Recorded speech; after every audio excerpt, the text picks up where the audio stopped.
ते ख्वाजा मोइनुद्दीन चिश्ती अजमेरी रहमतुल्लाह तआला अलैह जदों अल्लाह अकबर कबीरा ये मुरीद होणगे ना पहले दिन अपने बाबे होरां दा ख्वाजा उस्मान हरवनी रहमतुल्लाह तआला अलैह, हरूनी भी कहते हैं हरवनी नहीं है जी। तो उन्होंने सबसे पहले उन्होंने कहा जी वजू कर, फिर पहले तो वेख के किया कि मैनू वो शबाज मिल गया जिहदी मैनू तलाश सी। बाबा की ओ भाई गल समझ आ रही तुहानू कि नहीं आ रही? जिहदी मैनू की सी तलाश सी, मुरीद पीर दी तलाश करदा है। किहड़ा मुरीद है जिहदी पीर नू तलाश है? गल समझ आ रही? जिहदी तलाश सी शबाज आ गया। क्या दो नफल पढ़ो, तुहानू अख नजर आ जाएगी ना जिहड़ी इन्हां गल कीती, ओह भी मैं क्लीयर कर दियां।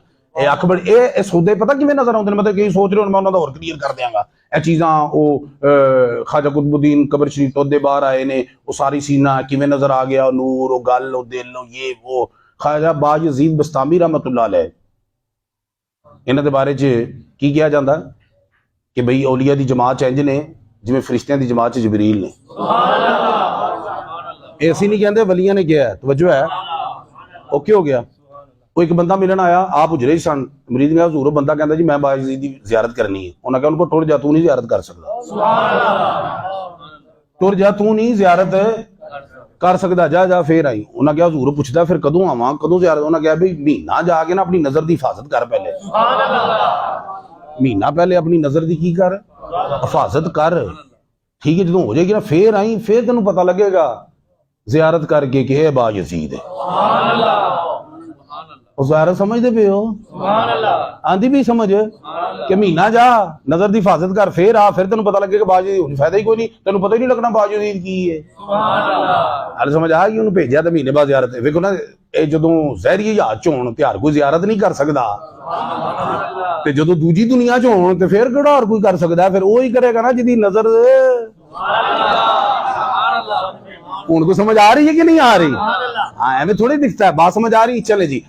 जो गए तो ख्वाजा मोइनुद्दीन चिश्ती नूं फरमाउण लगे उन्होंने पीरो मुर्शद कि बई तू वजू करके 2 रकातां पढ़ दे।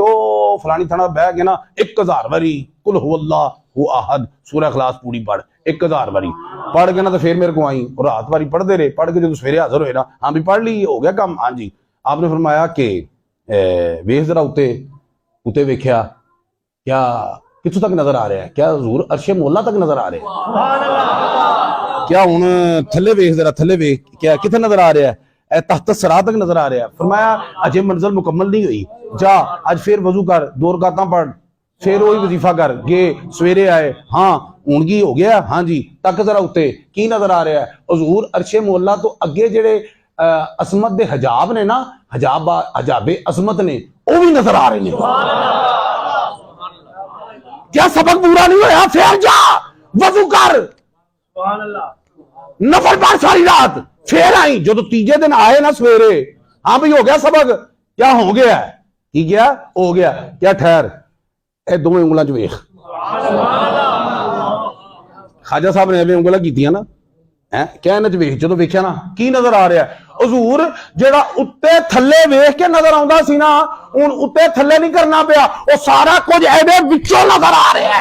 क्या हजूर उत्ते थल्ले हुण करन दी लोड़ नहीं? जेड़ा उत्ते थल्ले करके वेख्या ना, उन्हें 2 उंगलां दे विचों नजर पे आंदा है, दोवां चों विचे फड़िया ते इमामुल अंबिया दी बारगाह च लै गए, हथ फड़ के क्या हुण सलाम कर। तवज्जो है? हथ फड़ के क्या सलाम कर। आपने सलाम पेश किया, अस्सलामु अलैका या सय्यदल मुरसलीन, ए रसूलां दे सरदार तुहाडे ते सलाम होवे। रोजा अकदस तो आवाज आई, वा अलैका सलाम या सुल्तानुल औलिया फिल हिंद, ए हिंद विच औलिया दे सरदार तेरे ते भी सलाम। पीरो मुर्शद ने वेख्या, जवाब इधर आया, अखां चों थ्रू उधर आ रहे ने। तवज्जो है, तेज हो जरा। जवाब मोइनुद्दीन अजमेरी को हुआ, आंसू किधर से आ रहे हैं? तवज्जो है थोड़ी? आंसू ते क्या अब्बा तेनू मुबारक होवे, तेनू तेरी मंजिल मिल गई, तेनू तेरी मंजिल तेनू मुबारक होवे। तवज्जो है थोड़ी के कोई नहीं है? फिर टुरे हेगे ते चिश्त दे सन, ते जदों सुल्तान फिल हिंद गया तो की मतलब है? जा हिंद च तो कर बादशाही। तवज्जो है? फिर जिथों जिथों लंघे ने ना, ते हिंदुस्तान की तारीफ पढ़ के वेख बरदे सगीर दी कि 1500 बंदे भैया वक्त वेख के मोइनुद्दीन नू नबी दा कलमा पढ़ गए। वजह की सी पिछे पावर रसूलुल्लाह दी सी, पावर रसूलुल्लाह दी सी। तवज्जो है कि नहीं है? 1500 बंदे, मैं तुहानू अगे भी दस्सिया 10,000 बंदे शनान करते करते कलमा पढ़ रहे ने, किसी ने फड़ के किते नहीं किया मैं वेख्या होवे पढ़ो कलमा आइए तशरीफ रखिए, किसी की तशरीफ रखाई नहीं, खलोती खलोती तशरीफ नू सुभान अल्लाह मुशर्रफ कर दिता। तवज्जो है तुहाडी के कोई नहीं है? 90 लाख एवं ही हो जाता, 90 लाख की गिनती क्यों शाम तो उंज ही हो जानी है, बल्कि 2 शाम बल्कि गिनती भुल जानी तुहां काई दा सैकड़ा बार बार करना। इंजी गल है वेख के कक के 1500 400 जेड़ा उन्हां ते जादू करन आंदा सी उन्हां दे आपे ही नबी करीम दा जादू चल जांदा है। गल नहीं समझ आ रही? हाँ, मैं जादू उस सेंस से नहीं कह रहा, जादू समझते हो ना, ये होता है ना जैसे बड़ी जादुई शख्सियत है, अपीलिंग शख्सियत को जादुई शख्सियत कहते हैं। अगर उर्दू पता हो ना फिर नहीं तो मेरे लफ्ज़ात एतराज करना जी कहता हजूर का जादू चल रहा है, और तवज्जो है कि नहीं है?